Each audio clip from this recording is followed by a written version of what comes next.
Aujourd'hui, nous allons au château de Windsor, à Stonehenge et à Bath.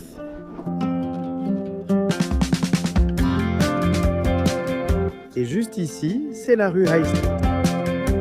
Le château est le plus long et le plus grand du monde. Tu peux le croire? Très beau. C'est vraiment génial. Donc le roi Charles a plusieurs registres différents. J'ai l'impression de marcher comme si j'étais dans le siège social.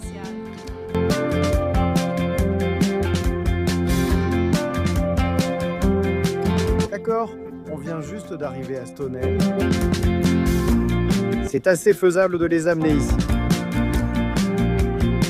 Je dirais que 90% des maisons sont construites avec cette pierre.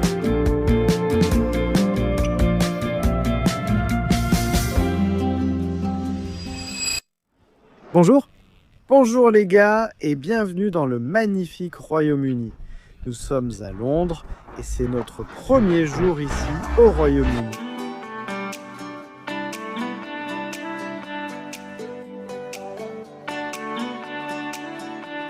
Aujourd'hui, nous allons visiter le château de Windsor, Stonehenge et Bath pour découvrir l'extérieur, la campagne du magnifique Royaume-Uni. Alors venez avec nous pour découvrir nos premières impressions de ce pays incroyable. Amusons-nous.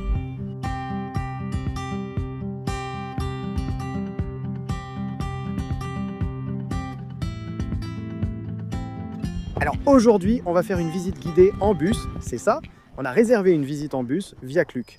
On est arrivé juste à temps, n'est-ce pas? À peine arrivés, ils nous ont aussitôt appelés.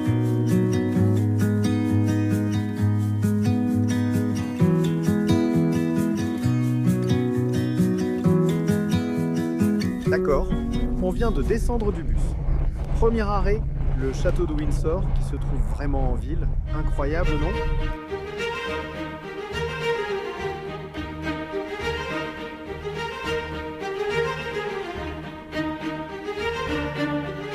D'accord, donc on fait juste une petite visite en ce moment. Et juste ici, c'est High Street, puis là-haut, c'est Thames Street, et encore plus haut, c'est Castle Hill. Alors les gars, ici c'est Queen Charlotte Street, et c'est la rue la plus courte de Grande-Bretagne. Comme vous pouvez le voir, elle est vraiment petite. Et cette maison, oui, vous ne rêvez pas. Elle est vraiment penchée, et quand le bois a séché, la maison s'est inclinée, n'est-ce pas? Donc, on est en train d'apprendre à propos de la boîte aux lettres, et qu'en est-il?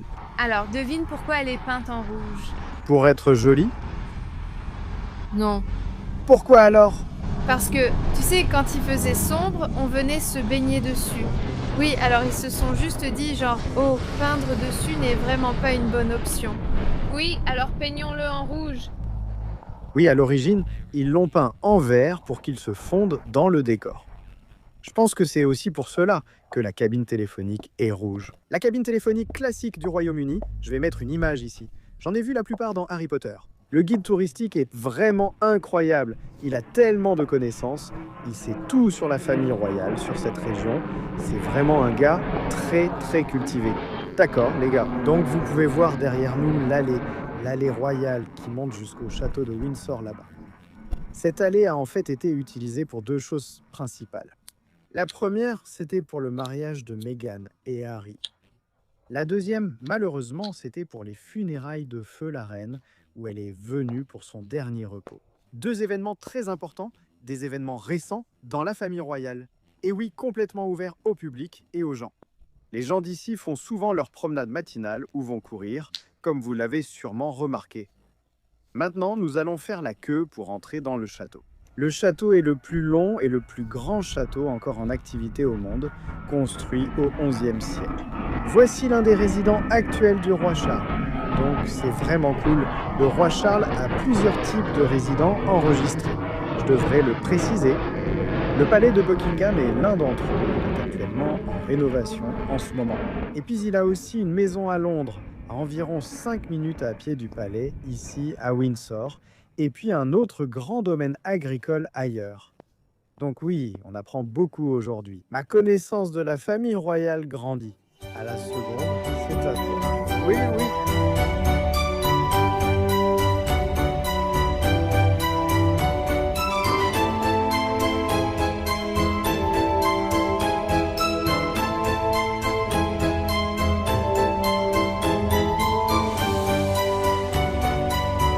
y a aussi un petit café ici, donc on va aller prendre un petit thé blanc parce qu'on va déjeuner tard. Aujourd'hui à 17h, à cause d'une fermeture de route.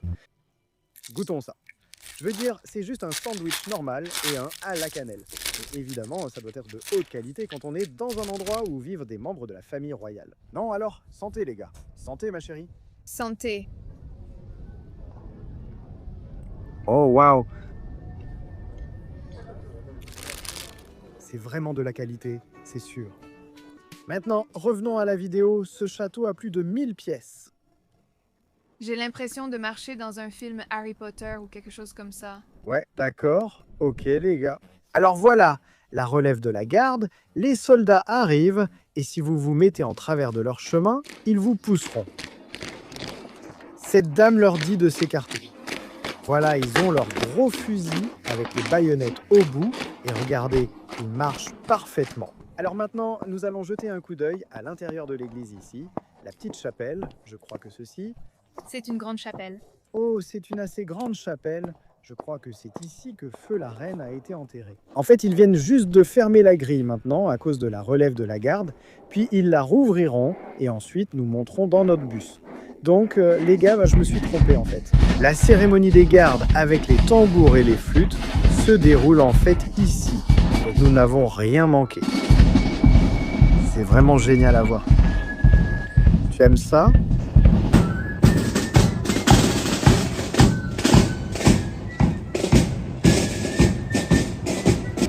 D'accord ? On est juste entré rapidement dans la chapelle. C'était magnifique. Tellement beau, nous avons vu le lieu de repos de Feu la Reine. Donc oui, on va retourner au bus maintenant, puis on se dirigera vers notre prochain arrêt.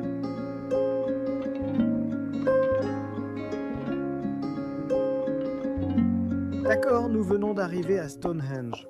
Nous avons notre petite carte ici, nos billets au poignet, et notre guide disait qu'il n'y a pas trop de monde. Non, donc on va monter dans un de ces petits bus navettes ici.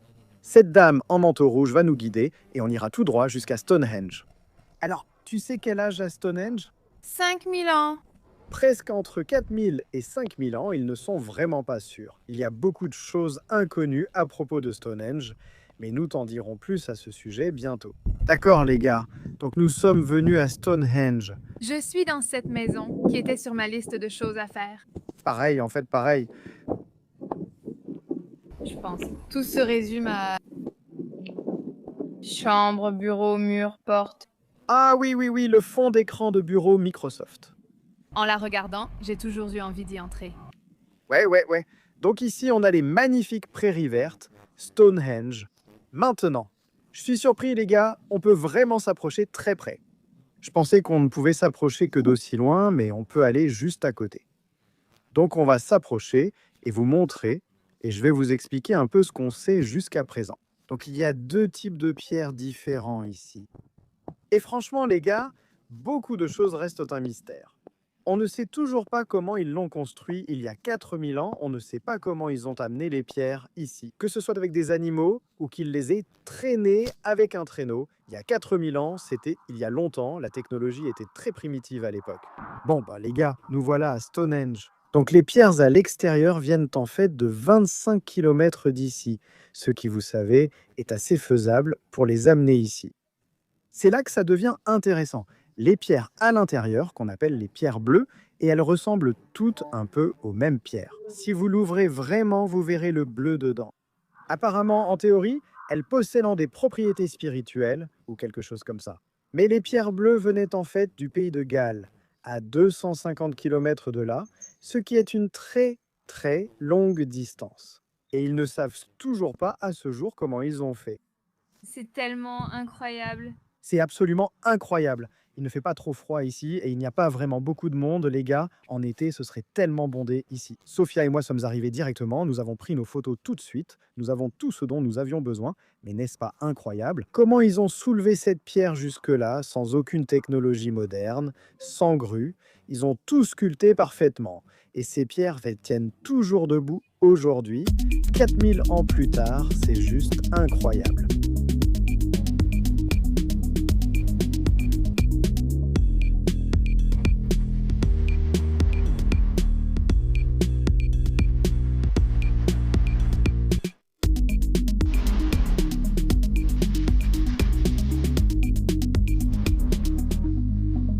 Quand nous sommes descendus du bus tout à l'heure, qu'est-ce que le chauffeur de bus a dit? Ne soyez pas en retard. Ne soyez pas en retard? J'ai demandé pourquoi. Il a répondu, vous étiez en retard depuis le palais de Windsor.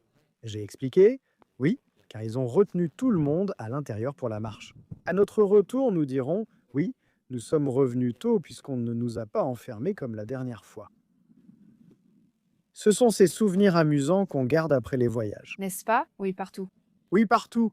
Tu ne peux pas laisser ça te miner parce qu'il faut juste voir ça comme quelque chose de drôle. Tu vois, on dirait un poisson. Oui, les yeux, tu sais. Aussi, ou peut-être qu'ils l'ont construit. Donc tous ces humains, 4000 ans plus tard, se poseraient toutes ces questions. Et ils ont juste fait ça comme une grosse blague pour nous embrouiller. À l'avenir, on devrait faire quelque chose comme ça. On devrait faire quelque chose comme ça. Bon, remontons dans le bus.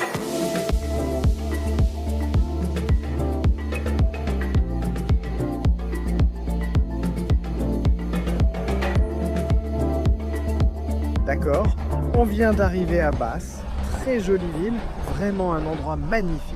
Je vais maintenant faire un petit commentaire sur l'histoire de cet endroit. Mais je vais rapidement mentionner une chose. Vous verrez que toute cette ville est en fait. La plupart des maisons sont construites avec cette pierre. Vous verrez ce genre de pierre claire, un peu comme du grès, et elle vient en fait d'une carrière toute proche. Et toutes les maisons ici, je dirais que 90% des maisons sont construites avec cette pierre. Quand elle vient d'être posée, elle est complètement blanche, puis avec le temps, elle s'oxyde et prend cette sorte de couleur miel. Nous visitons la ville avec notre guide et allons en apprendre davantage. Elle est vraiment magnifique.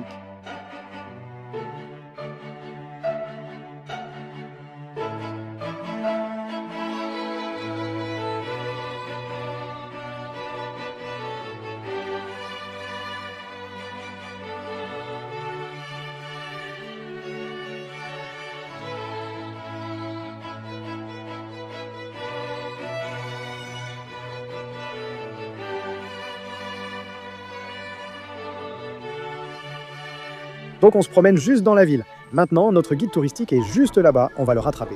Mais derrière toi, Sofia, il y a les thermes romains. Maintenant, quand l'Empire romain a conquis le Royaume-Uni à l'époque, ils ont apporté les thermes romains et ils ont construit leur propre bain pour se laver, n'est-ce pas?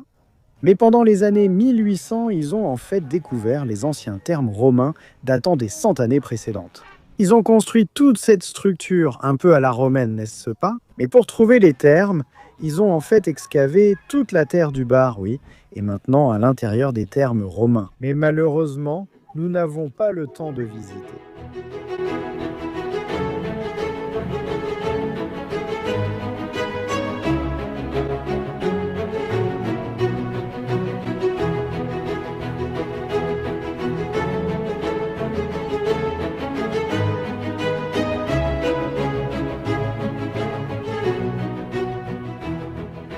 Les gars, nous sommes juste devant une maison maintenant. Et vous pouvez voir ici qu'il y avait autrefois des fenêtres ici.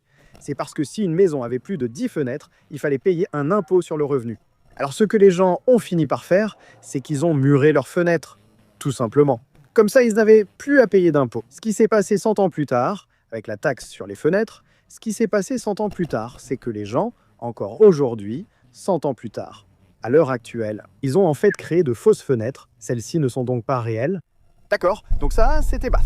Maintenant, il est temps pour notre repas dans un pub britannique au Royaume-Uni. Allons-y.